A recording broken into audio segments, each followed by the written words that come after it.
Hello everyone, welcome to my channel. So अभी SBI clerk का new notification out हो चुका है और आप सबने आई होप अभी तक देख ही लिया होगा। अगर नहीं देखा होगा तो मैं आपको बता दूं कि पूरी 5000 वैकेंसीज आई हैं। जो ऐसा बोला जा रहा था कि इस बार भी 3 डिजिट में वैकेंसीज आएंगी एंड ऑल, ऐसा होगा वैसा कुछ भी नहीं हुआ है।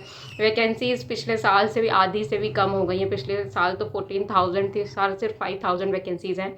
और मैं एमपी की बात करूं जहां 1300 प्लस वैकेंसीज थी लास्ट ईयर, इस साल सिर्फ 100 वैकेंसीज है और जनरल की सिर्फ 40 है। मुझे तो नोटिफिकेशन देख के शौक लग गया कि ये क्या हो गया। ऐसा लग रहा है उन्होंने जीएसटी कट कर लिया है वैकेंसीज में से भी, और वैकेंसीज नहीं दी हैं जितनी आनी चाहिए थी, जितनी एक्सपेक्टेड थी, जितना ऐसा बोला जा रहा था कि वैकेंसीज आएंगी।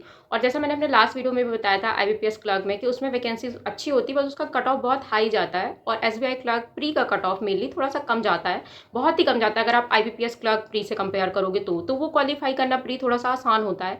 लेकिन इस बार तो ऐसा हो गया तो कोई चांस ही नहीं है। मुझे तो नहीं लगता कि कट ऑफ में कोई भी फर्क पड़ेगा, क्योंकि वैकेंसीज इतनी कम है तो कट ऑफ उतना ही जाएगा जितना आईबीपीएस क्लर्क का जा रहा है, या उससे भी ज़्यादा जा सकता है।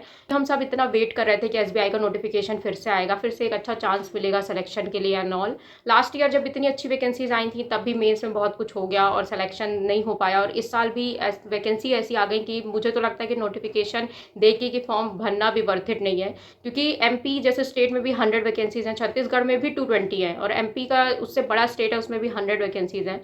और मैं क्या बोलूँ, सारे स्टेट का यही हाल है। मैं सिर्फ एमपी की क्या बात करूँ, आप किसी भी स्टेट को देख लो, जो मेनली बड़े बड़े स्टेट होते हैं उनमें सब में वैकेंसीज कम है। जो एक्सपेक्टेड थी वो बिल्कुल नहीं आए हैं, गुजरात हो, राजस्थान हो, एक्सेट्रा। आप प्लीज़ एक बार नोटिफिकेशन आप अच्छे से देख लेना।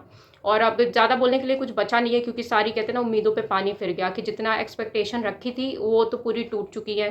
तो जब ऐसा था कि जब इतनी अच्छी वैकेंसीज में अगर सिलेक्शन कुछ मार्क्स से रह गया तो ये वैकेंसीज में तो क्या ही होगा। फिर से ऐसा लग रहा है कि कुछ भी नहीं है। आईबीपीएस क्लर्क का कट ऑफ बहुत हाई जा रहा है प्री का, तो उसमें बहुत अच्छी स्पीड एक्यूरेसी चाहिए, हर सेक्शन में आपको एक्सेल करना पड़ेगा।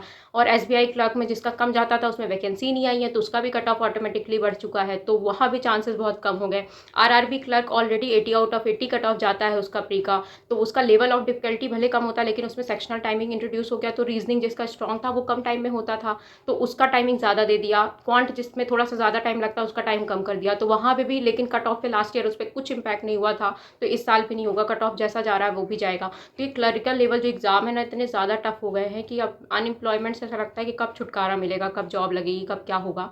क्योंकि ऐसी वैकेंसीज आ रही हैं और कभी वैकेंसीज आती, कभी कट ऑफ बहुत हाई जा रहा है, कभी ऐसा हो रहा है कि वैकेंसीज ही बहुत कम हो रही हैं। तो मतलब क्या करे इंसान, कुछ समझ में नहीं आ रहा है। आज ये नोटिफिकेशन देख के बहुत ही अजीब सा लग रहा था कि बहुत सारी कुछ उम्मीदें थी, ऐसा लग रहा था कि अच्छा नोटिफिकेशन आएगा, फिर से वापस एटलीस्ट एक और चांस मिलेगा, ऐसा कुछ होगा। लेकिन ऐसा देखने के बाद अब कुछ समझ में नहीं आ रहा है कि क्या करूं। क्योंकि आईबीपीएस क्लर्क में भी तो चलो प्रिपरेशन तो चलती रहती है, बट ये है ना कि थोड़ा सा आपको उम्मीदें रहती हैं कि इस सेक्टर में अगर लास्ट ईयर हम मेरा थोड़े मार्क्स से रुक रहा है, तो अगर मेंस रुक रहा है तो इस साल हम और अच्छी मेहनत कर सकते हैं। बट ठीक है, अब देखते हैं। अब ऐसी वैकेंसीज आई हैं तो मूड तो बिल्कुल ही ऑफ सा हो गया। आप बताना आपको कैसा लग रहा है। आपने भी एक्सपेक्ट किया ही होगा कि 15,000 प्लस वैकेंसीज आई, तो आपके क्या व्यूज़ हैं प्लीज़ कमेंट में शेयर करना। और ठीक है, अभी प्रिपरेशन तो कर ही रहे। मेरा तो मेनली टारगेट मुझे ऐसा लग रहा है कि पीओ ही रखना पड़ेगा। क्लरिकल लेवल एग्जाम टारगेट करके कुछ फ़ायदा नहीं होने वाला है, क्योंकि कभी कभी ऐसा होता है कि पीओ में सिलेक्शन के चांसेस हो जाते हैं अगर आपका मेंस अच्छा कर लोगे तो। क्योंकि उसका प्री थोड़ा सा भले ही टफ होता है, लेकिन उसका कट ऑफ कम जाता है, तो क्वालिफाई करना उसको थोड़ा सा आसान होता है। लेकिन क्लरिकल लेवल में तो अब इतना ज़्यादा कॉम्पिटिशन हो गया है कि कुछ समझ में नहीं आ रहा है। प्लीज़ अपने व्यूज़ और थॉट्स कमेंट में शेयर करना। ये छोटा सा वीडियो, मिलते हैं नेक्स्ट वीडियो में। बाय।